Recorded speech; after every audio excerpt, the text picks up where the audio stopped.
সমাবেশে উপস্থিত আমাদের সকল শ্রদ্ধাভাজন অত্যন্ত মহাত্মিক মুখাত্মিক একজন আলিম ঐতিহ্যবাহী কুমিল্লা ইসলামিয়া মাদ্রাসার সম্মানিত অধ্যক্ষ মহোদয় আমাদের মধ্যে উপস্থিত হয়েছেন। আলহামদুলিল্লাহ, আমাদের আজকের এই মঞ্চ বিশিষ্ট আছেন ঐতিহ্যবাহী দোলনাখোলা ফাতিমা মাদ্রাসার সম্মানিত অধ্যক্ষ মহোদয়।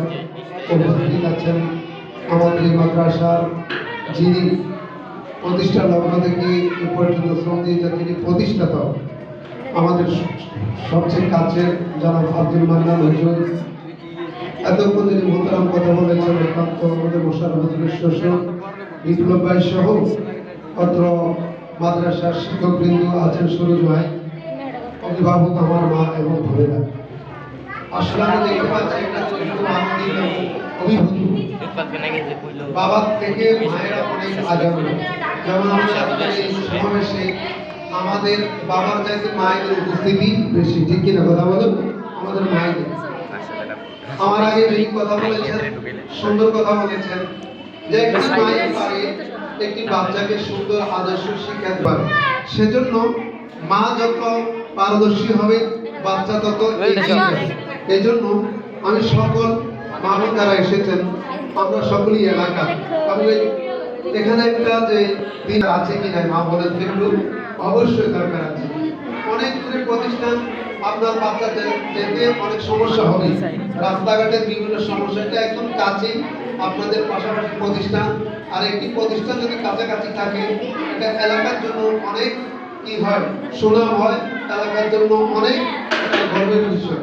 আমার মাননীয় বলেছেন যে ব্যক্তির কারণে অনেক সময় দেখা যায় জায়গার দাম বেড়ে যায়।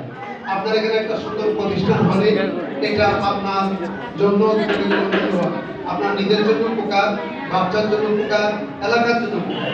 এই জন্য আমি সকল মহামন্ত্রীকে যারা এসেছেন আপনার আমাদের বাচ্চাদেরকে এই প্রতিষ্ঠানে দিবেন ইনশাআল্লাহ। সামনে জানুয়ারির 15 ডিসেম্বরের দিক থেকে আপনারা যাদের এবং আপনাদের অতীত যে বাচ্চারা, তো আমার বাচ্চা এখানে পড়ে এখনো পড়তেছে, আমার বাচ্চা তো দেখলাম বাসায় গিয়ে স্যার বলেছে একটু আগে বাচ্চা বাচ্চা একটু ঘুম থেকে আমরা ফজর করি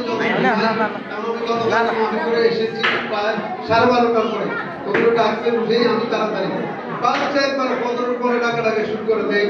7টায় 8টায় মাদ্রাসা ও আসবে দ্রুত। তো বাচ্চা এই যে তার মাকে জাগাতে থাকে, আমাকে জাগাতে থাকে, তো এটা তো তার ভিতরে একটা স্প্রে তৈরি করলো। এই জন্য মাদ্রাসা আসার জন্য চেষ্টা করে আসার জন্য আমি আপনাকে নিয়ে আসি। এই জন্য আমার বাচ্চাটা এখনো পড়ে এখানে।